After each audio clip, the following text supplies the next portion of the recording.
Seranya mana nih kak? Pan siapa? Fadil. Fadil nih kemangken abri apa sih? Akikoh. Karena lelaki panika berarti mbik na dua. Dil kan berempem mbik dil. Marenang nang. Jadi kan berempem mbik dil. Per setong mbik. 500 mbik di 500 mbik. Ndi tibi mbian apa tak meleng. Di mau mbik 500. Hah? Ay mungkin ni ya tak oleh kebaikan kajo deremar kana ke kabremar ambi nikah mangken koran deng sedeng kang kuwi keka sejuta lebih kangkeplah 2 juta mon 2 juta 4 juta ayo rajem bina bayi aja bah kikir ya tak tahu ke argen nah riba lahir ya oh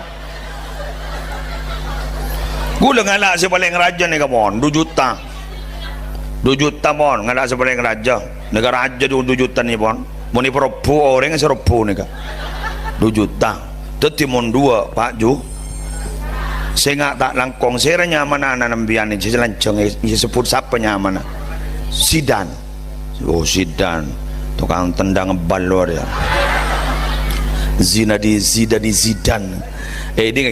Zidan nih kak tak langkong nyon sama orang nih ketaning berapa juta aja paparing Allah raja beri Zidan nih mengkana antara silaturahmi ke Allah dan paparing Allah tak seimbang bener nih kebaran abu orang seteruan di anak dengkadong sampai alakoni bayi tabung rekayasa genetika dulu depak ke rumah sakit man gak aman rumah sakit si profesional rumah sakit si luar biasa sampai depak ke luar negeri ini kepada si tak sukses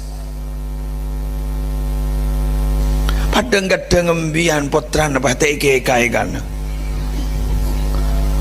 ngandung menon